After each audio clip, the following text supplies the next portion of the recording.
میں نے پچھلے جمعے میں آپ کے سامنے یہ بات رکھی تھی کہ ذی الحجہ کے دن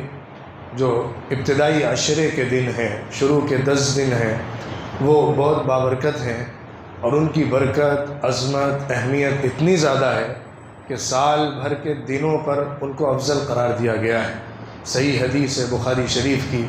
اللہ کے رسول صلی اللہ علیہ وسلم نے فرمایا کہ دنوں میں سب سے افضل دن جس میں اللہ رب العزت کو عمل کرنا سب سے زیادہ پسند ہو وہ یہ دن ہے، یعنی 10 ذی الحجہ کے دن، 10 دن۔ صحابہ نے پوچھا اللہ کے رسول، اللہ کے راستے میں جہاد کرنے سے بھی زیادہ افضل ہے ان دنوں میں عمل کرنا؟ حضور صلی اللہ علیہ وسلم نے فرمایا ہاں، جہاد کرنے سے بھی افضل اللہ کو ان دنوں میں عمل پسند ہے،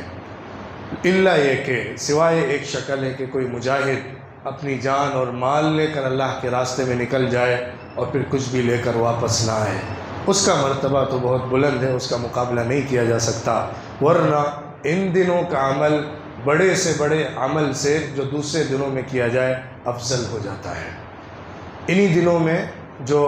آخری 10واں دن ہے وہ عید کا دن ہے، جس طرح عید الفطر رمضان کے بعد اللہ کا تحفہ ہے، اسی طرح عید الاضحیٰ حج کے مبارک ترین عمل پر اللہ کا انعام ہے۔ 9 ذی الحجہ کو عرفہ کا دن ہوتا ہے، اس دن حاجی عرفہ کے میدان میں جمع ہوتے ہیں اور وہاں پر اللہ سے لو لگاتے ہیں، ذکر، دعا، نماز میں اپنا وقت صرف کرتے ہیں، اور حج اصل میں عرفہ ہی ہے، جیسا کہ حضور نے فرمایا الحج عرفہ، حج عرفہ کا نام ہے، لہذا اس دن کو خاص فضیلت دی گئی ہے۔ اس دن کو سارے سال بھر کے دنوں میں سب سے افضل دن قرار دیا گیا ہے۔ اس دن اللہ کی طرف سے مغفرت کا خصوصی پروانہ بٹتا ہے۔ حاجیوں کے اوپر جو عرفہ کے میدان میں جمع ہوتے ہیں، اللہ فخر کرتا ہے فرشتوں کے سامنے کہ میرے بندے کس طرح میری یاد میں اپنے وطن کو چھوڑ کر، اپنے علاقوں کو چھوڑ کر، دور دور سے 2 کپڑوں میں اپنے جسم کو لپیٹ کر حاضر ہو گئے ہیں۔ ان کو اللہ رب العزت فخر کی نگاہ سے دیکھتا ہے اور فرشتوں کے سامنے ان کی عظمت کو بیان فرماتا ہے۔ اس دن روزہ رکھنا سنت ہے۔ حاجی کے لیے روزہ رکھنے کا ایک مسئلہ ہے، اور جو حج پہ نہیں گیا ہوا ہے اس کے لیے روزہ رکھنے کا مسئلہ ہے۔ حاجی کے لیے روزہ رکھنا بھی سنت، اور جو حج پہ نہیں گیا ہے اس کے لیے بھی روزہ رکھنا سنت، لیکن حج پہ جو شخص گیا ہے اس کو حکم یہ ہے اگر وہ تمام اعمال جو اس بھیڑ بھاڑ کے اندر کرنے کے ہوتے ہیں، جس میں منی سے اٹھ کر عرفہ تک سفر کرنا ہوتا ہے، بھیڑ ہوتی ہے، عرفہ میں قیام کرنا،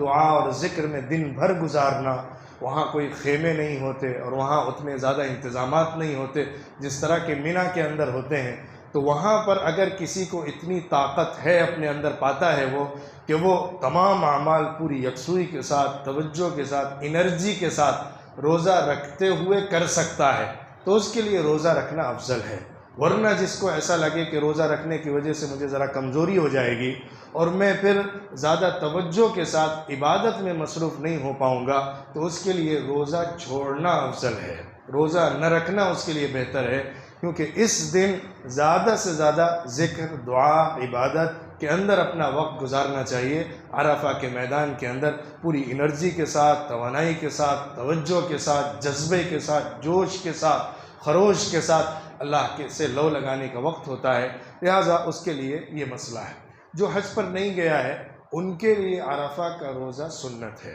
ان کے لیے افضل یہی ہے کہ وہ اس دن روزہ رکھیں، لیکن ضروری نہیں ہے، اگر کوئی چھوڑنا چاہے، نہیں رکھنا چاہے تو اس پر کوئی برائی نہیں ہے، اس نے کوئی گناہ کا ارتکاب نہیں کیا ہے، البتہ یہ فضیلت کے کام ہوتے ہیں کہ جو اس کو کرے گا اس کو بڑا اجر و ثواب ملتا ہے۔ ایک حدیث ہے صحیح مسلم کے اندر آئی ہے، حضرت ابو قتادہ انصاری رضی اللہ عنہ سے روایت ہے، اللہ کے رسول صلی اللہ علیہ وسلم سے عرفہ کے دن کے روزے کے بارے میں پوچھا گیا تو حضور نے جواب دیا یکفر السنۃ الماضیۃ والباقیہ، اس دن کا روزہ، عرفہ کے دن کا روزہ پچھلے سال اور آئندہ آنے والے سال کا کفارہ ہے۔ عرفہ کا روزہ 2 سال کا کفارہ بنتا ہے، ایک گزرا ہوا سال اور ایک آئندہ آنے والا سال، ان دونوں سالوں کے لیے وہ گناہوں کا کفارہ ثابت ہوتا ہے۔ پھر اس کے بعد دوسرا سوال کیا گیا حضور سے کہ عاشوراء کے دن کے روزے کے بارے میں کیا حکم ہے؟ تو حضور صلی اللہ علیہ وسلم نے بتایا اس دن کا روزہ جو 10 محرم الحرام کا عاشوراء کا روزہ ہوتا ہے وہ پچھلے گزرے ہوئے سال کا کفارہ ہے، 1 سال کے گناہوں کے کفارے کا وعدہ حضور نے اس دن کے بارے میں فرمایا۔ تیسرا سوال کیا گیا پیر کے دن کا روزہ، منڈے کے دن کا روزہ، تو حضور صلی اللہ علیہ وسلم نے جواب دیا یہ وہ دن ہے جس میں پیدا کیا گیا اور اسی دن مجھے نبی بنایا گیا اور مجھ پر وحی نازل کی گئی ہے،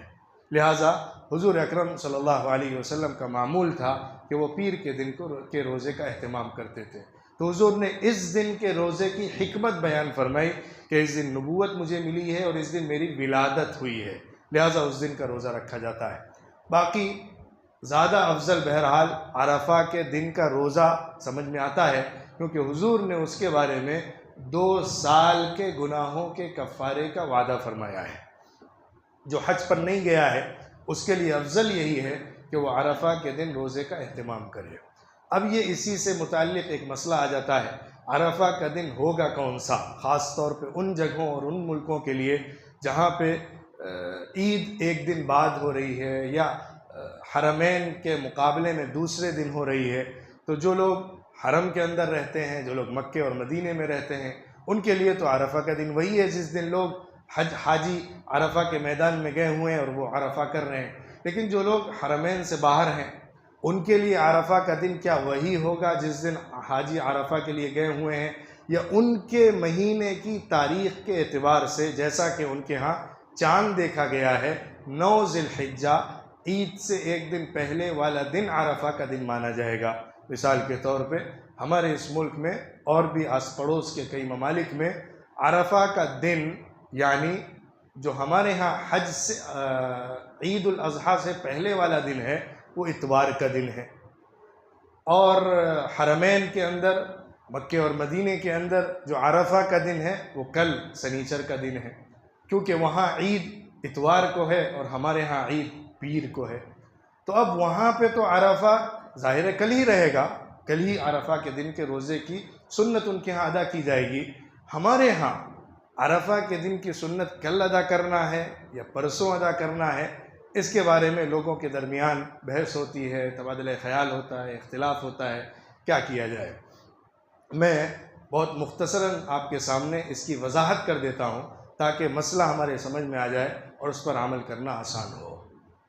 اللہ رب العزت نے عرفہ کے دن مغفرت کا وعدہ فرمایا ہے۔ بظاہر عرفہ وہی ہے جس دن حاجی عرفہ کے میدان میں جمع ہیں، اس دن اللہ کی خصوصی برکت رحمت نازل ہو رہی ہے، لیکن ظاہر ہے پوری دنیا کے اندر گلوب کے اندر ٹائم الگ الگ چلتا ہے، وقت الگ الگ اعتبار سے گھومتا ہے، صبح شام اور نماز کا وقت دیگر اوقات وہ الگ الگ ٹائم سے چلتے ہیں، لہٰذا حکم شریعت کا یہ ہے کہ آدمی جہاں پر ہے وہاں پر جو عمل کیا جا رہا ہے، وہاں پر جو چاند کے مہینے کی گردش کو دیکھا گیا ہے اس کے اعتبار سے عمل کیا جائے، چاہے وہ رمضان کا مہینہ ہو،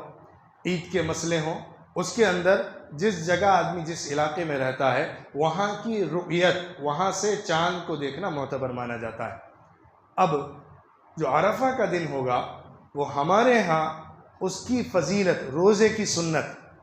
عرفہ کا دن ظاہر ہے پورا ذی الحجہ کا دن مبارک ہے، آدمی پورے 9 دن روزہ رکھے، افضلیت ہے، فضیلت کی بات ہے، لیکن سنت والا دن جس دن عرفہ کے دن کے روزے کی سنت ادا کی جائے گی وہ ہمارے ہاں اتوار کا دن ہوگا، یعنی جو عید کا دن ہے اس سے 1 دن پہلے 9 ذی الحجہ۔ ایسا میں کیوں کہہ رہا ہوں؟ کیونکہ آپ اگر ٹائم کو دیکھیں گے تو ٹائم کے اندر جو ڈیفرنس ہوتا ہے ایک ملک سے دوسرے ملک میں، اس کا خیال کرنا ہی پڑتا ہے، اور وہ شریعت کے اندر حکم بھی ہے اور اس کا تقاضا بھی ہے۔ جس طرح نمازوں کے اندر ہم دیکھتے ہیں حرم میں جس وقت نماز ادا کی جا رہی ہے ہم اس وقت ادا نہیں کرتے، ہمیں اپنے ہاں کے ٹائم کا خیال کرنا پڑتا ہے۔ اگر سورج ہمارے ہاں 6 بجے غروب ہو رہا ہے، 7 بجے غروب ہو رہا ہے، حرم میں 5 بجے غروب ہو رہا ہے، تو ہمیں وہاں کے ٹائم کو لینے کی اجازت نہیں ہوتی ہے، ہمیں اپنے ٹائم کو فالو کرنے کی اجازت ہوتی ہے۔ نماز کے اندر ہمیں حکم ہے کہ اس کو برتا جائے، اسی طرح مہینوں کے اندر بھی جو رؤیت ہوتی ہے، چاند کو دیکھنے کا عمل ہوتا ہے، اس کا خیال کر کے ہمیں عمل کرنا پڑتا ہے۔ دوسری بات آپ یہ غور کریے کہ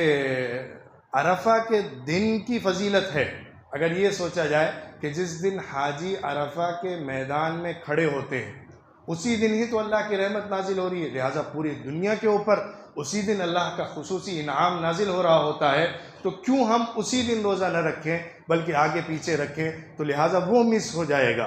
جو عرفہ کے دن حاجیوں کا عرفہ کے میدان میں آنا ہے وہ مس ہو جائے گا اگر ہم اگلے دن رکھتے ہیں۔ یہ سوچنا ٹھیک نہیں ہے۔ کیوں؟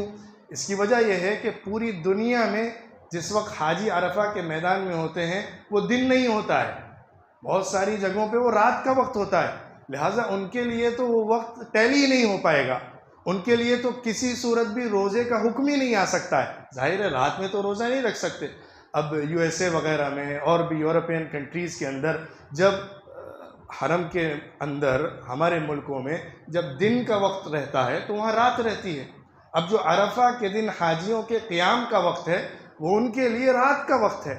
اب اس وقت وہ روزہ نہیں رکھ سکتے، لہٰذا ان کے لیے روزے کا حکم جب 9 تاریخ ہوگی تبھی آئے گا، اور ظاہر ہے وہ وقت حرمین کے اندر یہاں پر رات کا وقت ہو جائے گا، اب یہاں پر عرفہ کا وقوف ختم ہو چکا ہوگا، لہٰذا ہمیں اپنے اپنے علاقوں کے اعتبار سے چاند کی رؤیت کو دیکھ کر فیصلہ کرنا چاہیے۔ اس سے ہمیں یہ بات سمجھ میں آ گئی کہ ہمارے لیے جو روزے کا حکم رہے گا وہ 9 ذی الحجہ عید سے ایک دن پہلے یعنی اتوار کے دن کا رہے گا۔ کوئی آدمی کل بھی رکھنا چاہے فضیلت کی بات ہے، پورے 9 دن رکھنا سنت ہے، سنت نہیں تو مستحب اور فضیلت کا عمل ہے، تو لہٰذا اگر کوئی سنیچر کو بھی رکھے، کل بھی رکھے، پرسوں بھی رکھے تو اس کے لیے کوئی حرج نہیں ہے۔ ہاں اگر ہمارے ہاں مثال کے طور پہ کسی ملک میں عید ایک دن پہلے ہو رہی ہے حرم سے، جس دن عرفہ کا قیام ہے اس دن وہاں عید ہو رہی ہے، تو وہاں پہ روزہ رکھنے کی اجازت نہیں ہوگی، ان کو ایک دن پہلے ہی روزہ رکھنا پڑے گا، کیونکہ جس جگہ عید ہو اس دن روزہ رکھنا حرام ہوتا ہے۔ علاقے کا اعتبار کرنا، وہاں کی رؤیت کو معتبر ماننا اور اس کے اعتبار سے جو شریعت کے احکامات ہیں اس کے مطابق چلنا ضروری ہوتا ہے۔ تو عرفہ کے دن کے روزے کا اہتمام ہونا چاہیے، اس دن دعاؤں، ذکر، تلاوت اور عبادت میں دلچسپی اپنی بڑھا دینی چاہیے، خصوصی اہتمام کرنا چاہیے۔ اللہ کی خاص توجہ کا دن ہے، فضیلت کا دن ہے، انعام کا دن ہے۔